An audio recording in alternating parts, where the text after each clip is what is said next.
Okay, like I said on the way in, I'm going to show you how I mask off my models today, and for that I'm going to be using this 48 Ford body. Okay, you can see I've already got some chrome on here, and this is what I'm going to show you how to do, guys. Three of you PM'd me, one PM'd me, and two of you emailed me asking me how I get these lines so crisp on my models, and it's a simple answer is masking, and most modelers do this. Those of you who know how to mask are not going to get anything out of this video, so other than, you know, seeing how I mask, and I'm sure it's very similar to how you do it.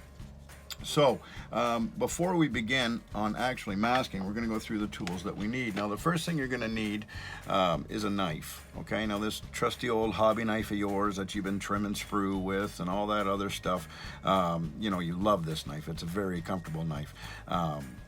Well, what you're going to do is throw that away. Okay, what you're going to want is a knife with a brand new blade on it. Seriously, you want a crisp line on your tape, you're going to use a brand new blade.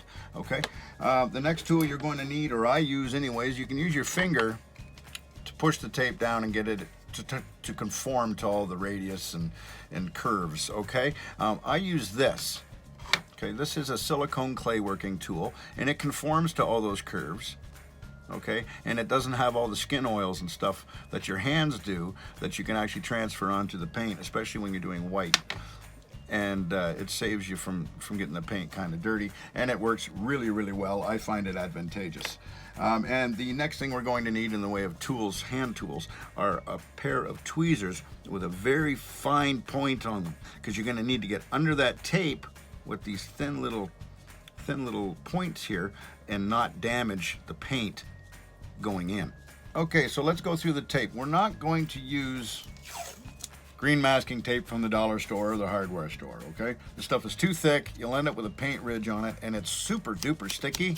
It could pull the paint off your car or leave a tape residue on the car. Okay, you might use that to fill in blank spots on a model, so you're trying to avoid overspray, but I just go get some cheap roll paper and stuff like that people use for packing paper, and I'll tape that onto the car instead of putting all this tape onto my body and possibly leaving residue. And I've even left lines in the paint with this stuff, so stay away from that. This is kind of an Amazon washi tape I bought off Amazon. It doesn't work too bad, nowhere near as sticky as this, but not quite as sticky as the Tamiya masking tape. Now the difference between these two things and this is that these are so thin. Oops.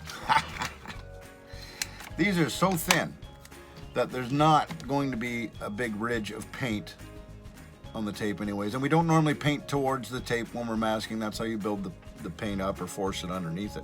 So stay away from the green masking tape at the dollar store. It will be your worst enemy. Buy the Washi Tape. Now that's spelled W-A-S-H-I, Washi Tape, or just buy the Tamiya brand or another brand of masking tape.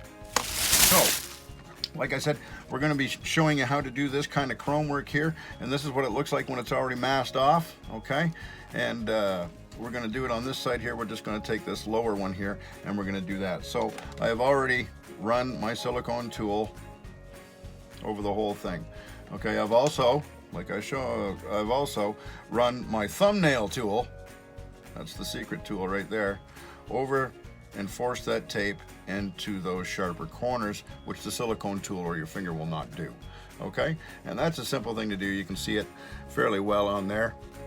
And what you're going to do is you're going to take your knife with a new blade. Okay, put down your evil scientist glasses if you require them like I do, and you're going to start cutting this line. Now I notice that we've got a little bit of a wrinkle here at the back. We're going to kind of work that out first, because we don't want any wrinkles on the edge of the tape. Okay, none, because there's this little thing in physics called capillary action, and as you go by that little wrinkle, there's a little tiny opening there that you think isn't that big of a deal, but the paint will get pulled into that opening by capillary action and you will lose your crisp line. Okay, so now that we've got that little issue rectified, we kind of find the edge with the knife flat. Okay, there's the edge, there's the edge. So then we'll just kind of, you can almost feel the knife cut through the tape, but not into the plastic. And you just take your time and slowly draw that blade to the front.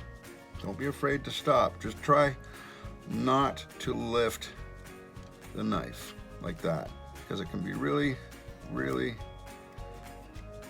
difficult, like I'm showing you, to relocate that blade in the groove that you made. Okay? Right down like that, because that one runs pretty much right to the bottom. So then we're going to take the top, and I'll get this cut.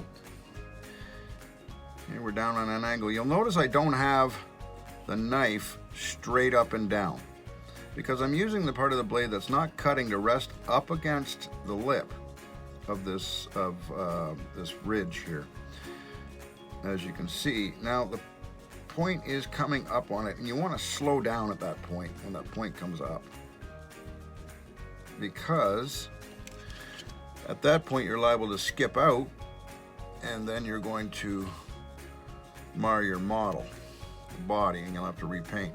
So when we get down to this end, we didn't go all the way to the point here. Okay, we just kind of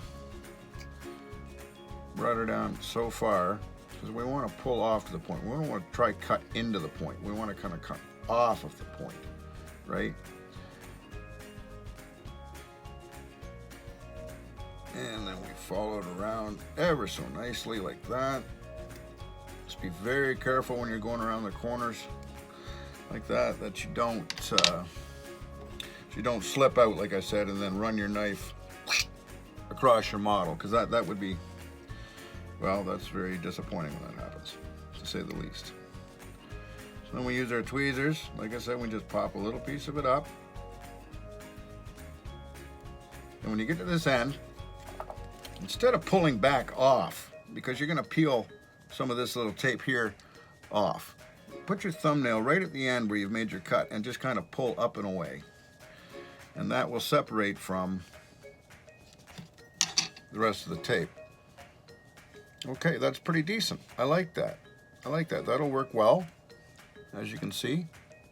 Okay, so what we're going to do before we do any painting, though, is we're going to take this, or our finger, whichever you're using, and we're going to just kind of right there where we're lifting the tape out, just in case there were any little connections that let go easily but may have lifted the lip of that tape up. We want to push them back down again to avoid that the capillary action I was talking about there moments ago. So now that that's done, what we're going to do is grab a brush from the enamel brush pile. This is the way I do it. Don't think you have to do it like this. I use enamel paints for this stuff because, well, I like the way they flow. And this Model Master Chrome Silver is a really handy little bottle of paint to have if you can dig one up. I know that Testors has discontinued the Model Master line, but you might be able to still get the Chrome Silver under some name. All right, so we got our brush, a little bit of thinner on it, just to wet the bristles.